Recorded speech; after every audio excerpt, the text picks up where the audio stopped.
Jonathan, prazer falar com você, prazer ter sua presença aqui no Bastidores, boa noite. Boa noite, João, boa noite, Edu, boa noite a todos os ouvintes, o prazer é todo meu, depois de muito tempo aí que a gente não batia um papo, né? É um prazer enorme poder participar mais uma vez aí com vocês. Ô Jonathan, você é um cara que tem uma história muito bonita pelo Cruzeiro, uma trajetória muito bonita pelo Cruzeiro. Como é que você vê esse momento difícil que o clube enfrenta?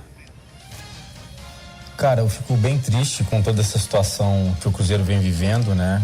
E também pelos torcedores. Como você falou ali, eu tive muitos anos ali, fui criado ali dentro e sei da grandeza desse clube. E eu imagino a frustração de muitos torcedores com o que o Cruzeiro está vivendo e também com muitos atletas que passaram pelo Cruzeiro, né? É um momento bem complicado que eles estão vivendo, um momento que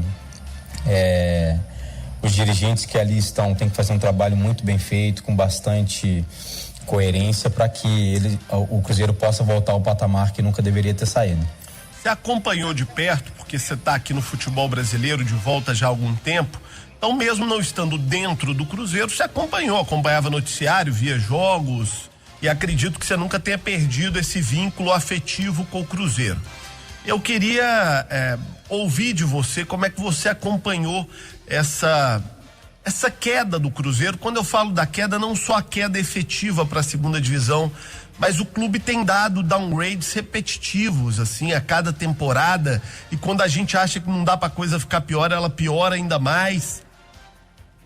Você que é um cara muito experiente, muito vivido no futebol, Jonathan, o que leva o clube a uma situação dessa? Onde é que tá o erro?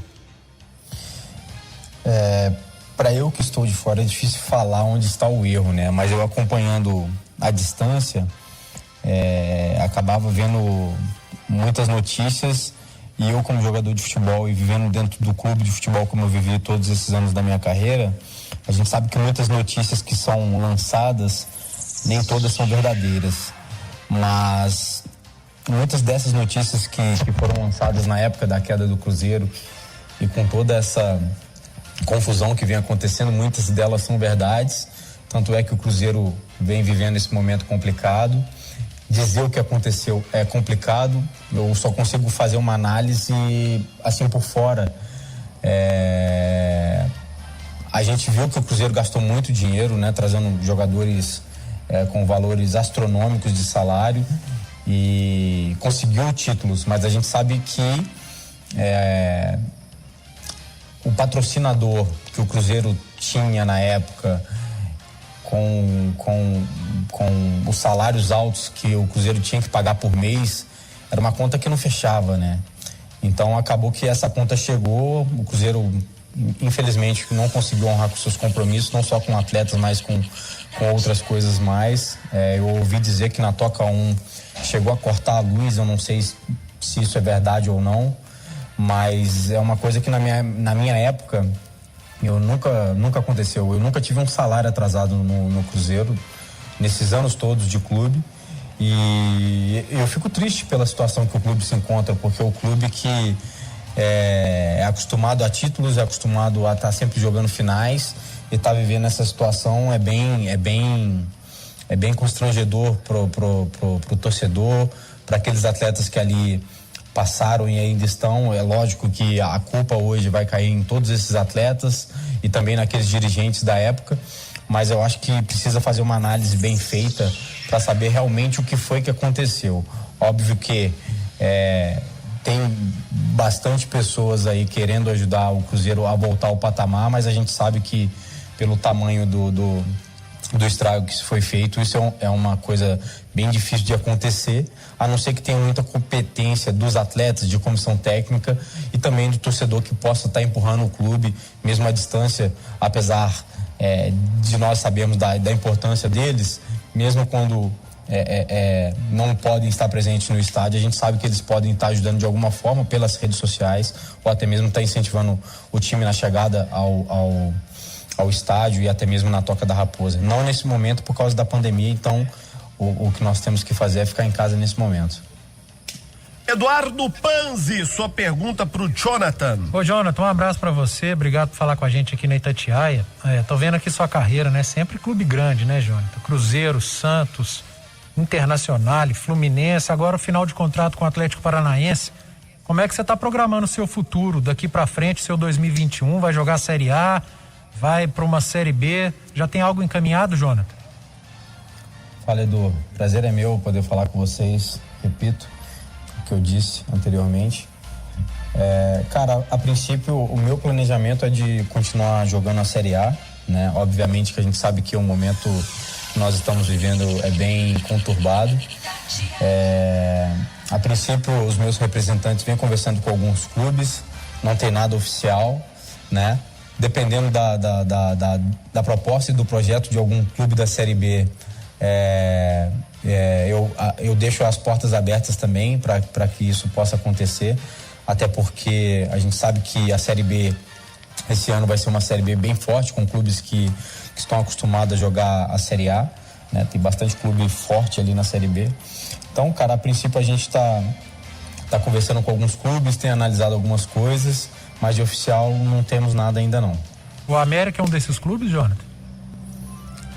Cara, o América é um clube que eu adoraria poder jogar, sim, principalmente porque eu venho acompanhando de longe e converso com algumas pessoas e essas pessoas vêm falando para mim do projeto do América, que é um projeto bem sólido, né? Mais ou menos parecido com aquilo que o Atlético Paranaense começou a fazer lá atrás, né? E é um projeto que me encanta e me mexe assim, tem um brilho nos olhos, mas para mim é muito fácil falar. É um clube que está na Série A, com um treinador que já demonstrou que tem capacidade de gerir e de comandar um time de futebol da maneira como ele comandou a América hoje na Série A. Então, assim, conversas a gente sempre vai ouvir. Saiu uma notícia dizendo que o América estava estudando a minha contratação ou não. Para mim, particularmente, não chegou nada, né? E acredito que para os meus representantes também não, porque senão eles teriam falado comigo. Acredito que isso é mais um boato mesmo da imprensa, que talvez alguém tenha lançado alguma coisa para, de repente, gerar uma especulação ou não. Mas para mim seria um enorme prazer poder jogar na América e trabalhar com grandes profissionais que ali estão. Ô Jonathan, é natural quando pensa em você, pensar também no Cruzeiro, né? Uma possibilidade de um reencontro dessas duas trajetórias. Houve alguma procura, algum contato, alguma conversa sua com o Cruzeiro? É uma possibilidade que existe? Isso é descartado? Como é que isso é tratado por você? Por mim não é descartado, mas eu não sei pelo clube. Para mim não chegou nada do Cruzeiro, né? Eu sei que o Cruzeiro vem vivendo um período que eles estão buscando contratações. Não sei se estão buscando lateral com o meu perfil, né? Um jogador mais experiente, que pode estar agregando para os jovens e também na parte técnica, né? Não sei se é esse perfil que eles estão buscando. Eu sei que eles têm um jogador que é o Cáceres, se eu não me engano, só tem ele e algum outro da base, né? Não sei muito bem. E a princípio eu não sei se eles estão procurando lateral direito. Para mim não chegou nada do Cruzeiro, João. São 8h16 em Belo Horizonte. Estamos conversando com o Jonathan. Belíssima trajetória aqui no futebol mineiro, lateral. Ô Jonathan, tenta lembrar pra gente um pouquinho do que você ganhou por aqui na sua carreira, que você ganhou muita coisa, né? João, eu ganhei muito campeonato mineiro, um título de expressão assim, bateu na trave, que foi aquele ano de 2009, né, da Libertadores, que foi um título que nós deixamos escapar pelas mãos, e eu acho que todo torcedor cruzeirense, assim como todos os atletas daquele momento, sente muito por aquela perda daquele título. E o que mais me marcou, eu acho que no Cruzeiro, foi por eu ter sido um jogador da base, ter vivido um dos meus melhores momentos da carreira ali no Cruzeiro, né? Eu, como a maioria dos jogadores da base, comecei entre altos e baixos e depois firmei, mas um título de expressão assim não tem. No Cruzeiro não consegui ganhar. A gente pode falar vários campeonatos mineiros. Naquela época o Cruzeiro era soberano em Minas, né? Vivendo um excelente momento. Ganhávamos os clássicos que tínhamos e também todos os campeonatos mineiros que tínhamos. Nos campeonatos brasileiros chegamos, se eu não me engano, em 2010 a ser vice-campeão também, mas o título mesmo escapou.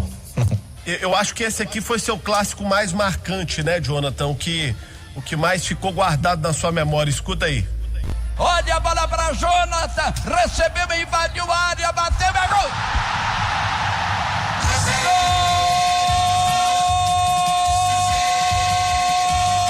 Gol do Cruzeiro! Que felicidade! Jonathan!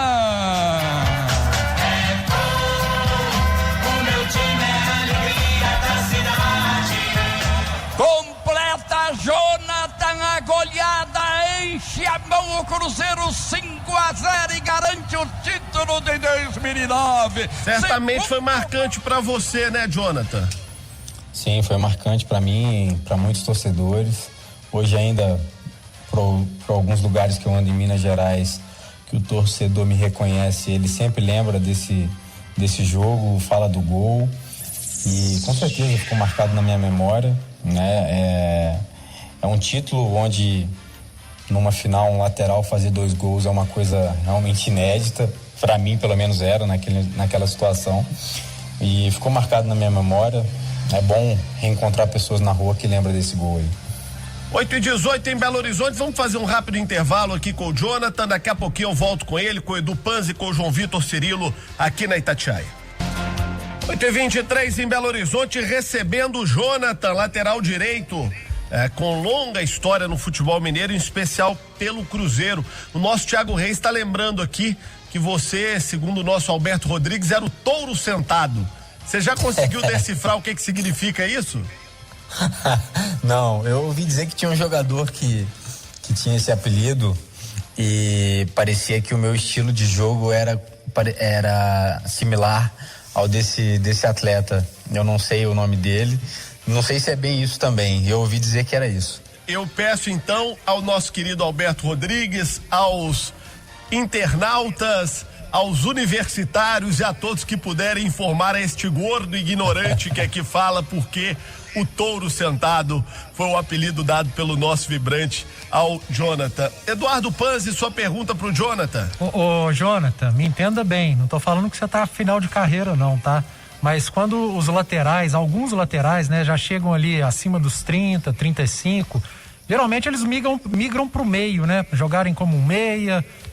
Você pensa nisso também? Você já jogou como um meia direita, um pouco mais à frente do lateral.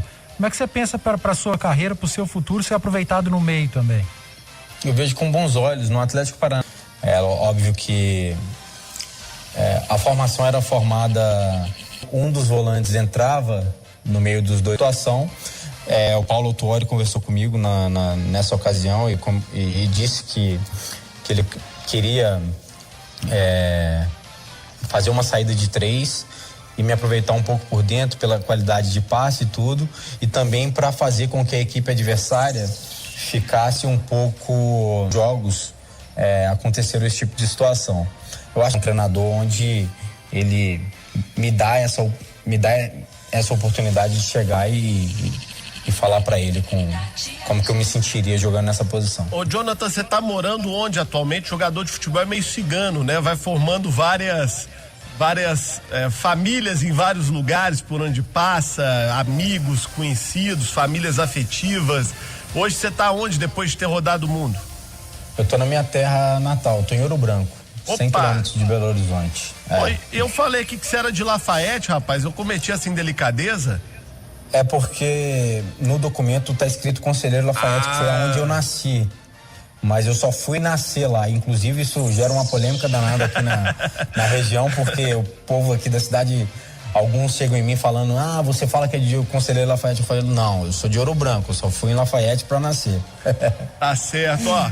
Bom ter você de volta em Minas. Vamos torcer, quem sabe, pra vê-lo de volta pelos campos em algum time de Minas Gerais também. Muito obrigado pela entrevista e todo sucesso pra você.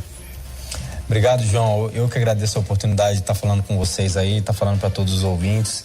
Edu, um prazer enorme bater um papo contigo aí também. Deus abençoe vocês aí e parabéns pelo trabalho. Maravilha, maravilha. Jonathan, boa figura, bom lateral, bela história no futebol mineiro.